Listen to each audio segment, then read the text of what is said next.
নমস্কার, আমি মৌসুমি। আপনাদেরকে আমাদের চ্যানেল মনোরম মুহূর্তে আরও একবার স্বাগত জানাই। আশা করছি আপনারা সকলে ভালো আছেন এবং সুস্থ আছেন। সকাল সকাল আমি ঘুগনিটা রেডি করে নিয়েছিলাম আর এদিকে চপের পুরো রেডি করে ফেলেছি।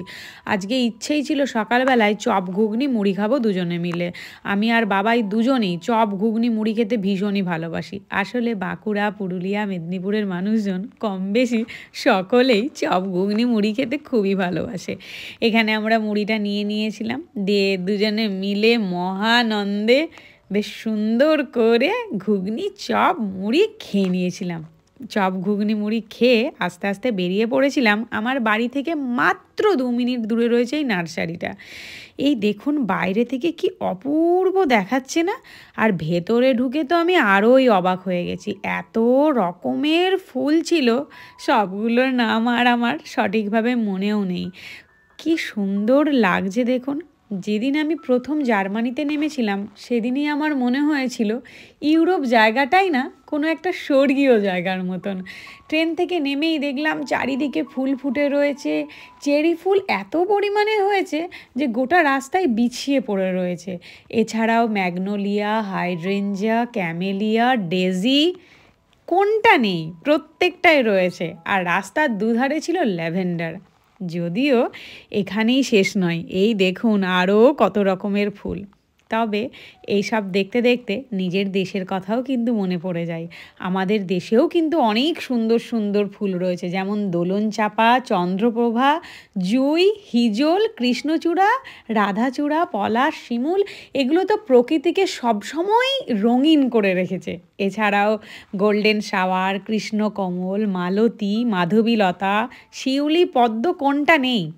আর বাগান বিলাস, সে তো কত রকমের যে বাগান বিলাস রয়েছে, অমলতাস, কত রকমের ফুল। আমার দেশও কিন্তু কোনো অংশে কম নয়। আসলে সকল দেশের রানী আমার জন্মভূমি কথাতেই রয়েছে। এখানে যে এত রকমের হাইড্রেঞ্জা দেখলাম, এই হাইড্রেঞ্জাই বলুন বা ম্যাগনোলিয়াই বলুন, কাশ্মীর বেড়াতে গিয়ে কিন্তু আমি এগুলো দেখেছি। এছাড়াও হাইড্রেঞ্জা আরও বেশি পরিমাণে দেখতে পাওয়া যায় সিকিমের ওই সাইডটাতে। এই দেখুন এই ঝলাতে যে ফুলগুলো রয়েছে এগুলোও কিন্তু কম বেশি দেখেছি আমি। আর এখানে প্রচুর ঠান্ডাতে আর কি যেরকম ফুল হয়ে থাকে, এই দেখুন এখানে গাঁদা ফুলগুলো কি সুন্দর লাগছে না? আমাদের দেশে তো প্রচুর গাঁদা ফুল হয়, কিন্তু এখানে গাঁদা ফুলের দাম ওই 2 ইউরোর মতন। ওই ধরুন 200 টাকার মতন। 1 ইউরো সমান 100 টাকা ধরতে পারেন। অজস্র ফুল ছিল, কিন্তু খুব সাবধান, খুব বেশি কাছে যাওয়া যাবে না। এখানে প্রচুর মৌমাছি রয়েছে, তাই একটু দূর থেকেই দেখতে হবে। তবে এখানে এসে আমি যেটা দেখে মুগ্ধ সেটা হচ্ছে হাইড্রেঞ্জার এত ভ্যারাইটি ছিল, যেটা দেখলে অটোমেটিক্যালি যে কেউই মুগ্ধ হয়ে যাবে। আর আরও একটা জিনিস এখানে আমি খুব বেশি দেখেছি, এখানে যে অজস্র গোলাপ হয়। আমি বলতে পারবো না ওয়েদারের জন্য কিনা, কারণ এক একটা গাছে আমি 500রও বেশি গোলাপ ফুটে থাকতে দেখেছি। আর এই দেখুন এখানে এই ফুলগুলো কি সুন্দর দেখতে লাগছে না?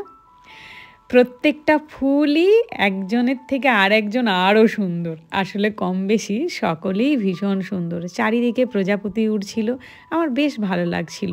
এই জায়গাটায় না এলে হয়তো বুঝতেই পারতাম না এত রকমের ফুল এখানে হয়ে রয়েছে।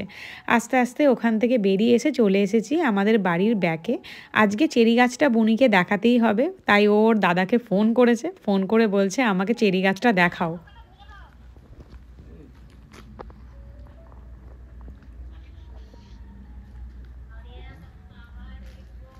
ও তো চেরি গাছটা দেখে রীতিমতো পাগল হয়ে গিয়েছে। আসলে পাগল হওয়ার মতন কিছু নেই। আমাদের দেশে যেমন জাম, আম, তেমনি এদেশেও এরকম স্ট্রবেরি, এরকম চেরি ফল হয়ে রয়েছে। আমি আস্তে আস্তে এই ফাঁকে বাড়িতে গিয়ে রান্নাটা সেরে ফেলেছিলাম। এদিকে আমার ডিমের কারি আর বেগুন ভাজা রেডি।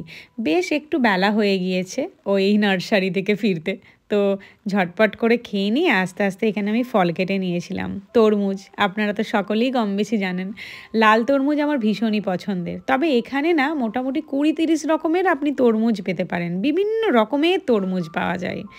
আস্তে আস্তে খেয়ে দিয়ে দুজনে মিলে একটু বসেছিলাম। কিন্তু বাড়ির জন্য না একটু মন খারাপ করে মাঝে মধ্যে। বাড়ির প্রত্যেকটা প্রিয়জন সকলের জন্য কম বেশি।